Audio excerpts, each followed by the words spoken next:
Morning বন্ধুরা, শুভ সকাল। একটা নতুন ব্লগ নিয়ে নতুনভাবে হাজির হয়ে গেলাম। আজকে হচ্ছে সোমবার, আজকে 30 তারিখ, তাই তো? আমি ভুল বলিনি তো? তো সকালবেলায় উঠে পড়েছি। বছরের একটা দিন বাকি আছে, এই বছর শেষ হয়ে যাবে। তো বছরের শেষটা কিন্তু আমার ক্ষেত্রে খুবই বাজে যাচ্ছে।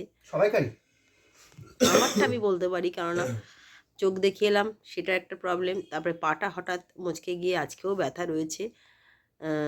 তো কি বলে, ঠান্ডা জল গরম জল করে এটা কমেছে, কিন্তু ব্যথাটা আছে। কদিন আগে আমার হয়েছিল, মানে তোমার সিরিজে উঠতে গিয়ে হোঁচট তোমার খেয়েছিলাম। লেগেছিল। তো জাগে, আশা করি আপনারা সকলেই ভালো আছেন। আপনাদের আশীর্বাদে মোটামুটি চলে যাচ্ছে। যেটা না বললেই নয় যে সকালবেলা সকলেই ঘুম থেকে উঠে গুড মর্নিং। উঠে পড়েছে। হ্যাঁ, নিয়ে সকালবেলা যেটা নিয়ে প্রত্যেক দিন না বসলে হয় না, সেটাতে 3 কাপ চা, 3 জনকার বিস্কিট নিয়ে সকাল করি। তারপর সারাদিন যেভাবে চলবে অবশ্যই আপনাদের সঙ্গে দেখাবো। তবে বছরের শেষেগুলো খুব বাজে যাচ্ছে, কোনো ভালো ব্লগ দিতে পারছি না, কারণ কোনো জায়গায় যেতে পারছি না, পায়ের ব্যথাটা রয়েছে। তো চলুন, এই নিয়েই ঘরোয়া ব্লগ যেটুকুনি পারবো আপনাদের সঙ্গে অবশ্যই শেয়ার করব। এলাম সকালের জলখাবার নিয়ে, কিন্তু আজকে জলখাবার কিন্তু কেনায় আনা হয়েছে, কারণ আমার পাটার জন্য আমি ভালো করে ডাক্তার এসে যাবে। হ্যাঁ, আজকে ডাক্তার আসছেন, উনি ফোনে কথা বলেছিলাম, আজকে ডাক্তারটা দেখিয়ে নেবো। তো ওই জন্য তাড়াতাড়ি বেরোচ্ছি।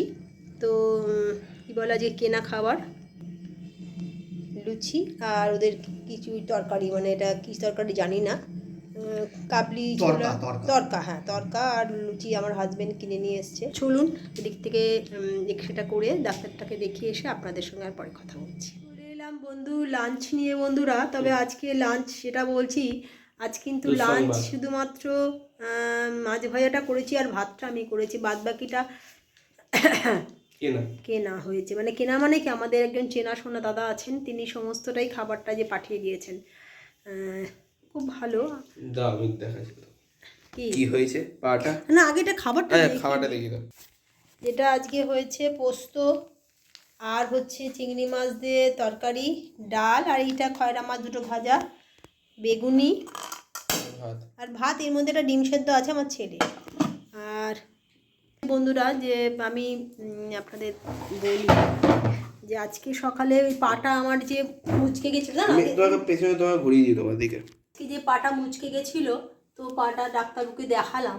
ডাক্তারকে দেখিয়ে আসার পর ডাক্তার বললেন যে এক্সরেটা করে আনতে, এক্সরেটা করে আনলাম। আর তারপরে এক্সরে করার পর ডাক্তারকে যেই দেখালাম, তখন ডাক্তার বললো আপনার পাটা কিন্তু একটু ভেঙেছে। ভাবলাম মুচকে গেছিলো, কিন্তু এই যে আপনাদের দেখাতে চাই না, এই যে প্লাস্টার করে ফিরলাম, সিনথেটিক প্লাস্টার করে এইমাত্র এসেছি। এখন 1 মাস এরকমই থাকবে। তো আমার কাছে দাও, আমি বলি ওরে চাই না, এটা খুব বাজে জিনিস, কিন্তু কিছু করার নেই। এখন 1 মাস দুর্ঘটনার বাড়ির একজন, মানে এইটা আমি ভাবিনি, জাস্ট মুচকে গেল, মানে কি একটা ইটের মধ্যে পা পড়ে পাটা হঠাৎ টুইস্ট হয়ে গেল, আর সঙ্গে সঙ্গে বেশ ব্যথা হচ্ছিল। তো আজকে ফোলাটা কমেনি বলে আজকে ডাক্তারবাবু বলেছিলেন, উনি বসছিলেন না, আজকে বললেন আপনি আসুন, আপনি ঠান্ডা জল গরমটা দিন আমি দেখছি। তারপরে এগুলো এক্সরেটা করে আনুন, এক্সরেটা করে নিয়ে এলাম, দেখালাম। তো বছরের শেষে একটা বিশাল বড় আমার কাছে একটা বড় সড়ো কী বলবো দুর্ঘটনা ঘটলো। এখন 1 মাস পা নিয়ে থাকা মানে আমার সব দিকে খুব প্রবলেম।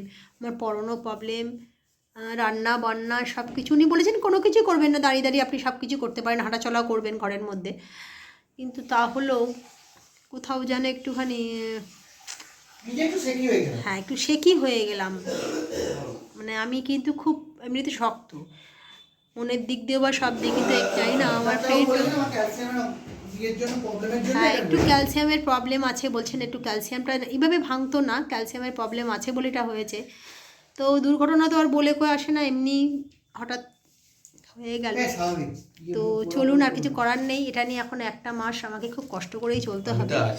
হ্যাঁ, সেখানে ছেলে বাবা দুজনে আছে, ওরা আমাকে যথেষ্ট সাহায্য করে।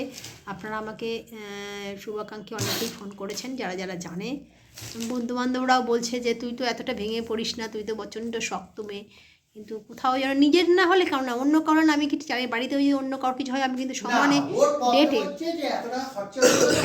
হ্যাঁ, অনেক টাকাটাও অনেক খরচা, প্লাস্টার খরচা, ডাক্তারের ফিস, তারপরে প্লাস্টার, তারপরে ওদিকে সব কিছু কিছু বছরের শেষে মানুষ দুটো কথা একটু আনন্দ করবে, খাবে দাবে ঘুরবে, কিন্তু সেখানে আমার এই তো চলুন এইভাবে এখন একটা মাস আপনাদের সঙ্গে আমার যোগাযোগ থাকবে এবং খুব ঘরোয়া ব্লগই আসবে, বেশি দিতে পারবো না।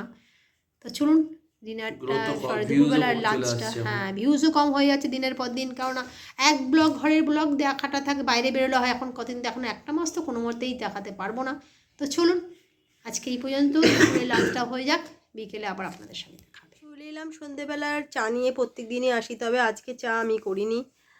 আজকে থেকে বেশিরভাগ জিনিসই আমার হাজবেন্ড করবে। আমার তো পাটা ভেঙে গেছে, আপনাদের জানালাম, সকালেও দেখেছি। এখন 1 মাস মোটামুটি রেস্ট, যেটুকুনি করার আমি করব, তবে আজকে চাটা ওই 70% রেস্ট। হ্যাঁ 70% রেস্ট, 30% আমি কাজ করব। তো তোমাদের তো বড় সমস্যা হয়ে গেল কি আর সমস্যা, বাবু? করতে তো হবেই, খাওয়া দাওয়া সব কিছু তোমাদের সমস্যা হয়ে গেল। আমার আর পাটা দিই। এই যে 3 কাপ চা নিয়ে চলে এসেছি। প্রত্যেক দিনই তো এখন না, আমি তো বারবারই বলছি সমস্যা নয়, যার হয়েছে তার সমস্যা, কারণ তার যে কষ্টটা আসলে কি বলবো, আমার কাছে মনে হয় কি আমি ওদের 3 জনকে কি করে রান্না করে দেবো, কি করে খাবার করে দেবো। তোমার কষ্টটা একটা জায়গা, আর তোমার যে ব্যথা বা এগুলো কি করে কমাবো সেটা আমাদের কষ্ট। আমার ভাবছে হাঁটতে অসুবিধা হচ্ছে প্লাস্টারটা করার জন্য। তো চলুন চাটা খেয়ে নিই, পরে আপনাদের সঙ্গে কথা বন্ধুরা। পা তো ভেঙে গেছে, আপনাদের বললাম এই অবস্থাতেই আমাকে করতে হবে, কিছু করার নেই। কেননা ডাক্তার বলেছেন টুকটাক আমি করতেই পারেন।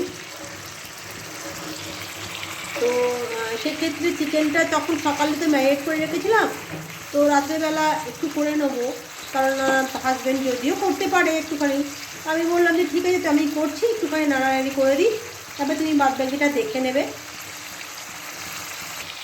পা এই অবস্থায় করতে হচ্ছে, কিছু করার নেই, কারণ একটু এতক্ষণ ধরে বসে থাকতে নিজেরও আর ভালো লাগছে না। তাই বললাম যে রাত্রিবেলা রুটিটা তো আমাদের কিনে আনাই হলো, আজকে রুটি করতে পারছি না, রুটিটা কিনে আনা হয়েছে। তবে চিকেনটা আমি বললাম যে চলো ম্যারিনেট করাই আছে, আমি একটু নেড়ে দেবো, ভালো করে কষিয়ে নেবো, তারপর তুমি বাদবাকিটা রান্না করে নেবে। এখন এইরকম 30টা দিন 1 মাস তো এইভাবেই চলতে হবে, কিছু করার নেই। 1 মাস নাহলে তো আর হবে না। চলুন আপনাদের দেখাই দেখে যেটা করছি।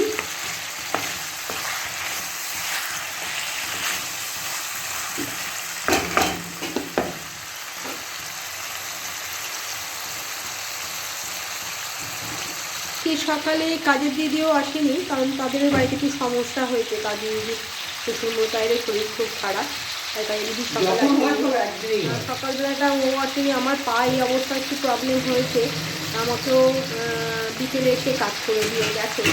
তো চলুন চিকেনটা হোক, তারপর আপনাদের সঙ্গে চলে এলাম বন্ধুরা সন্ধেবেলার একটু আড্ডা বলতে গেলে এখন বাড়িতে একটাই টপিক, যে যত তাড়াতাড়ি আমি সুস্থ হয়ে যাব ততই মঙ্গল। কারণ পা বলে কথা, একদম হাঁটাহাঁটি করা যাচ্ছে না, আপনাদের দেখাচ্ছি, এইভাবে বসে থাকতে হচ্ছে, যেটা আমার কাছে খুবই, এই যে দেখতেই পাচ্ছেন পাটা এইভাবে প্লাস্টার করা রয়েছে।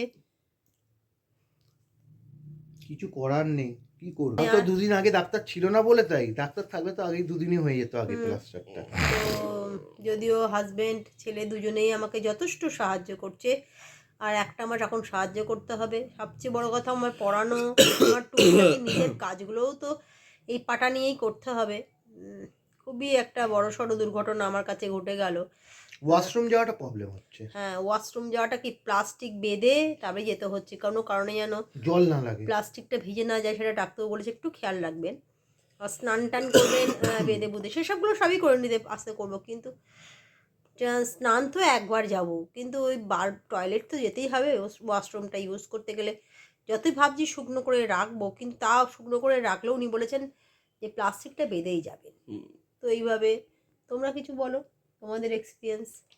আমরা চিন্তিত, মানে আসল মানুষ যদি পড়ে যায় বাড়িতে, যে সব থেকে মানে ইম্পর্টেন্ট পার্সন, সে যদি পড়ে যায় তাহলে তো খুবই মুশকিল হয়। ইম্পর্টেন্ট প্রত্যেকের কাছে আমরা ইম্পর্টেন্ট, আমার কাছে যেমন আমার হাজব্যান্ড ইম্পর্টেন্ট, আমার কাছে আমার ছেলেও খুব ইম্পর্টেন্ট, কিন্তু তাহলেও ঘরের কাজটা তো মানে বাড়ির বউয়েরাই সামলায়, তা সেইটা এখন তার খুব টেনশন, যে কিভাবে আমরা করব, ওভারকাম করব সমস্ত কিছু, রান্না বান্না। একটা মাস এখন আমি যত বলছি, আমরা যত বোঝাচ্ছি যে তো ওটা নিয়ে চিন্তা করো না, ঠিক কাজ করে ফেলবো আমরা, কোনো ব্যাপার নয়।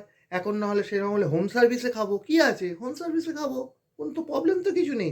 যেটুকু রান্না করে বাড়িতে করবো আর বাদ বাকিটা হোম সার্ভিসে খাবো, ক্ষতি কী আছে? এটা নিয়ে ভাবার কোনো দরকার না। আর সমস্ত কাজ সবই হয়ে যাবে, আমরা সব তোমাকে করে দেবো, তুমি এটা নিয়ে টেনশন করো না একদম। এবং টেনশন বাবুও আমার যখন আছে যাচ্ছে তোমার না, সঙ্গে, আমি আছি, কোনো ব্যাপার না তোমার। কিন্তু বছরের শেষে ঠাকুর যে আমাকে না, টাইমে টাইমে ওষুধ দেওয়াটা এটা একটা বিশাল হ্যাঁ কাজ। অতগুলো ওষুধ টাইমে টাইমে, হ্যাঁ হ্যাঁ সব দিয়েছে বাবা, ওটা তো দিতেই হবে না, তো এইগুলো ওটা বাবু চলছে। পারবে না, ওটা বাবু পারবে না, ওটা আমাকে বাবু দেখে। সবই পারে, ওকে তো দেখিয়ে দিতে হবে, ও জানে না ওষুধগুলো। কিন্তু এইভাবে চলছে, সবাইকে মোটামুটি বলেছি, যারা শুভাকাঙ্ক্ষী প্রত্যেকেই খোঁজ খবর অনেকেই নিয়েছে। ফোন করেছে তো তোমাকে? হ্যাঁ খোঁজ খবর নিয়েছে, এবং অনেকেই বেশিরভাগ স্টুডেন্টরা বলছে যে বাড়িতে দিয়ে যাবে স্টুডেন্টদের, যেহেতু সামনে পরীক্ষা, একটা মাস মানে অনেকটাই দিন না, 2-4 দিন হলে না ছুটি ছেটা নেওয়া যাবে, কিন্তু একটা মাস আর ছুটি নেওয়া আমাদের এই যাবে না। বছরের শেষটা কিন্তু খুব খারাপই যায়, এই 30-31 কোনো না কোনো কিছু হয়। আগের বারে আমার ছেলে পা ভেঙেছিল, এবছর তাই আমার ওয়াইফের হলো, 23 সালে আমার ছেলের হয়েছিল, আমি পড়েও এবছর চাইনি, কিন্তু একটা ইটের মধ্যে পা পড়ে পাটা টুইস্ট, খুব 23 বাজে সালে, লাগছে, মানে আমার কাছে 22 এতটাই 22 খারাপ সালে। লাগছে, মানে দুঃখজনক ঘটনা আমার কাছে, যে কি বলবো। জোর সংখ্যাটা আমাদের মানে কাছে খুবই আপনারা মানে আমার ভয়ের শুভাকাঙ্ক্ষী, আমার ব্যাপার। ফ্যামিলির একজন বলে আপনাদের সব কিছু জানাই, শেয়ার করছি, এইটুকুনি। এই কদিন আগে বেশি চোখ দেখিয়ে আসা হলো, চোখটা নিয়েও প্রবলেম, ওটা নিয়েও সব ভাবতে সব কি কিছু যেভাবে যে বেশি ভাবাতে অন্যমনস্ক হয়ে হাঁটে, তাতেও পড়ে যেতে পারে ইয়েতে। কিন্তু এইটা এখন এটা অ্যাবস্ট্রাক্ট এইটা কিছু মানে প্রবলেম নেই, প্লাস্টার করেছে এখনো, ওটা মানে পুরো ফুল প্রোটেকশন, একদম ফুল প্রোটেকশন কিন্তু আছে। 15-16 দিন বাদ থেকে যে চুলকানিটা হবে, আমি তো ভুক্তভোগী হাতে এবং পায়ে, ওই যে চুলকোটা, ওটা ওটা তো দেখো শীতকাল সামলানো, তো এখন চুল নাও চুলকোতে পারে। শীতকাল হলেও ও যা চুলকো ভেতরে, মানে মানুষ মারা পড়ে যাবে ওরকম চুলকোবে। ঠিক আছে বন্ধুরা, আপনারা আমার পাশে আছেন, এইটুকুনি জানলেই হবে। এখন আমি কদিন ধরে ঘরোয়া ব্লকই দেব, বাইরে তো এখন কোনো জায়গায় যেতে পারবো না 1 মাস। যেটুকুনি ছেলে বাবা বাইরে যখন বেরোবে, যা কিছু আপনাদের দেখানো পাবে সেটা আপনাদের সঙ্গে অবশ্যই শেয়ার করব।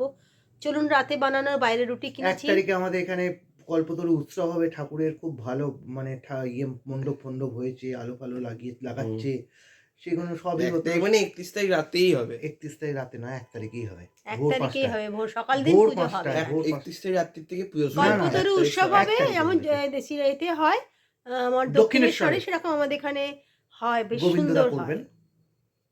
চলুন, রাতে আপনাদের সঙ্গে আমার ডিনারে দেখা হচ্ছে। ডিনারে আজকে কিছুই না, রুটি বাইরে থেকে কেনা, চিকেনটা আমি করছি, আপনাদের দেখাচ্ছিলাম। আজকে এটা দিয়ে ডিনারটা রাত্রে সারবো, তখন আপনাদের সঙ্গে দেখতেই পাচ্ছেন চিকেনটা ফুটছে, আর একটু ফুটুক, পাতলা করে খেতে করা হবে। হচ্ছে। হ্যাঁ, একটুখানি মাখো মাখো হলে তখন নামাবো, নাবিয়ে তারপর আপনি সার্ভ করে আপনাদের অবশ্যই দেখাবো। যেরকম পেরেছি সেরকম এই বানিয়ে যেটুকুনি করেছি সেটুকুনি। তবেও বারবারই আমার হাজব্যান্ড আমাকে সাহায্য করতে আসছে, কিন্তু আসলে কি আমি নিজে নিজে করি তো, ও মাখামাখি সব কিছু অনেক সময় করে দেয়। মানে তোমার হচ্ছে কি যে আমরা পারবো না, এই ধারণাটা তোমার হচ্ছে, কিন্তু ভাবছি ওরা কি সবটা পেরে উঠবে, তো হাজবেন্ড যত আমি তো আগে করতাম তো, কোনো চিন্তা নেই। চলুন চিকেনটা মাখো মাখো হয়ে যাক, তারপর আপনাদের সার্ভ করার সময় আবার দেখা হবে। চলে এলাম বন্ধুরা রাতের ডিনার নিয়ে। তো ওই রাতের ডিনারে চিকেনটাই শুধু আমি করেছি, সকালে ম্যারিনেট করা ছিল, মানে প্লাস্টার করার আগে।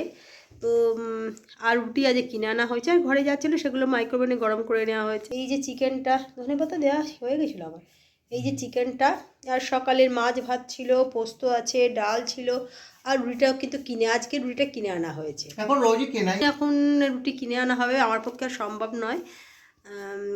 দেখি এই কদিন হোম সার্ভিসও খেতে পারি, বলা যাবে না কি করছি, মানে করাটা খুব কমই করবো এখন, যেটুকুনি আমার হাজব্যান্ড করবে বা আমি একটু দাঁড়িয়ে টুকটাক করবো, যেটুকুনি নয় সেটুকুনি বেশি করব না। তো চলুন, আজকে দিনটা খুবই দুঃখজনক দিন আমার কাছে, মনে রাখার মতন দিন, যে আজকে পাটা ভেঙে গেছে এবং প্লাস্টার করতে হয়েছে, এবং একটা মাস এখন আমার খুব কষ্টকর।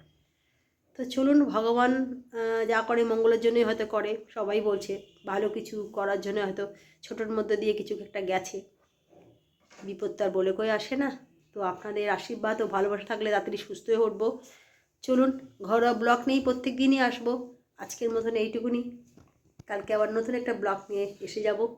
এই যে আমার আছে এ আর আমার হাজব্যান্ড যে সামনে বসে আছে, এরা দুজন আমার সঙ্গে থাকলে সাহস ভরসা সব কিছু নিয়ে এগিয়ে পড়ে যাবো, আর এভাবে 30টা দিন কেটে যাবে। তো চলুন, আজকে এই পর্যন্ত, কালকে আবার নতুন একটা ব্লগ নিয়ে হাজির যাব। Good night. Good night.